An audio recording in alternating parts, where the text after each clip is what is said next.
Well, hey there, shepherds. It's Pastor Aleese here again. I'm outside enjoying another beautiful day. We have been blessed with some wonderful spring weather even during this time of quarantine. And I just came back from a run, so excuse the hair that's thrown back. And I'm a little sweaty right now. Got a few layers on as well because I decided to run a little early this morning before heading on with the rest of my day. But I wasn't planning ahead. And as I was running, in the midst of that, the Bluetooth earbuds ran out of battery juice. And so in the middle of my run, I completely lost all of my music. And I also lost this little nice, lovely guide that tells me when I'm supposed to be running, when I'm supposed to be resting, when I'm supposed to be squatting, when I'm supposed to be walking, and then when I'm supposed to be running again. So I lost all those lovely reminders and also lost my music along the way. And all of a sudden, it got really, really quiet. I thought back to what I ended up preaching to you guys on Sunday morning about how Jesus gives us that breath of life and just to pay attention to that breath. And I thought, well, at least maybe it's time you actually listen to your own preaching a little bit and pay attention to your breath. So for the next couple minutes, admittedly, it was going okay. I was being able to run pretty decently. And I'm sorry, we got a cat here that's joining us too.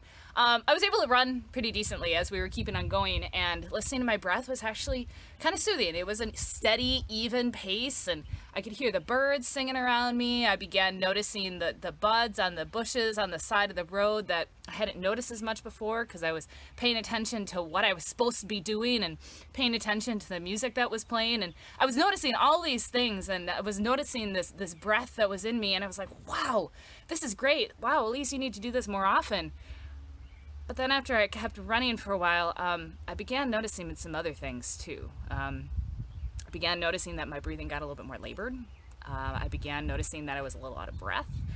I began noticing that my legs started hurting, and began noticing, wow, maybe I actually do have some influence going on here. And wow, this actually kind of hurts after a while. So suffice it to say, hit a point that listening to my body and listening to my breath really wasn't a cakewalk anymore, and really wasn't something that was as enjoyable as it sounds to just stop and listen to your breath and listen to this peace that's within us. But then as I kept going, it also dawned on me, well, at least you're hearing all these things and you're feeling all these things because you're alive. And that's something, isn't it? During this time when our routines have been changed and perhaps we have a little bit more time on our hands to stop and reflect and even stop to think and to breathe, it might be that we're finding those things that we're grateful for and finding those areas in which we can sense our breath. And it's a good thing. We're finding things that we're grateful for, and we're hearing the birds again, perhaps after being so caught up with the music that's playing in our ears, or so caught up in the regimented pattern of what we need to be doing that all of a sudden we notice the buds that are beginning to spring forth around us. There's something to be said about how quarantine is breaking us from some of those things that otherwise sometimes distract us and helping us to refocus on our breath. But after a while, when we focus on that breath, there might be some other things that we notice too. We might notice how there is a sense of loss or a sense of grief for things that are going on for us or for our loved ones or for those in the world. And we might get to the sense of, wow, actually this kind of hurts. This kind of hurts to be away from people, or this kind of hurts not to be able to celebrate with people, or this kind of hurts to know that this is going on in the world, or this kind of hurts that this is life right now. And so at the same time that we notice our breath and notice this gift that we've been given, we also notice that it might not be this bed of roses either. Well, after coming back to cool down for just a minute from my run, I began wondering actually if it's during this time that we're encouraged to hold both those things, two things in tension. That it's both okay to acknowledge that, yes, there's this breath and this breath of life, and wow, God, this is incredible, and I'm hearing these things for the first time and seeing this new life spring forth, and wow, isn't this great to have this time of Sabbath? And at the same time, wow, God, this actually kind of hurts. And how are we going to move through this as humanity, and how are we going to move through this as individuals? It's easy when it comes to the Easter season just to bulldoze on right ahead and think that, oh, new life is here and everything's fine and dandy and hunky-dory. Well, reality is Jesus too still had his scars after he rose from the grave. When he met his disciples in the upper room, when he appeared to all of the disciples and then later to Thomas, he showed them what his hands and his side, and they were still wounded.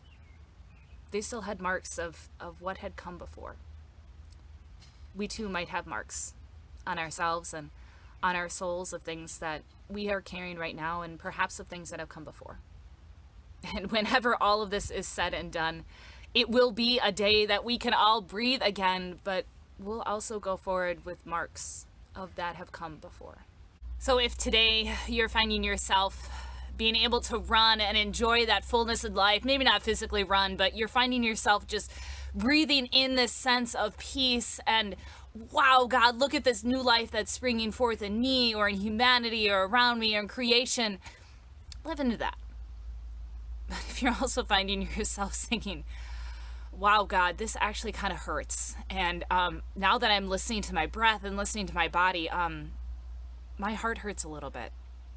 My legs hurt a little bit. And perhaps even my soul hurts a little bit. Wherever you find yourself leaning in today, whether it's in that promise of new life or whether it's in realizing that those wounds are still there, just as Jesus had his wounds, allow yourself to be where you're at. And know that together as a community of faith, we can hold both in tension as we all walk together, journeying to what new life will look like for us.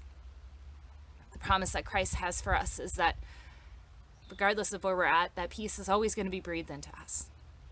So today, trust that that peace is being breathed into you, and trust that that peace will always come. I'm going to go inside and continue to catch my breath and hope and pray for that peace to fill me, and hope and pray for that peace to fill all of you as we continue this journey of faith, connected to Christ and connected to each other. It's good to see you guys for a little bit again today, and we'll see you again soon.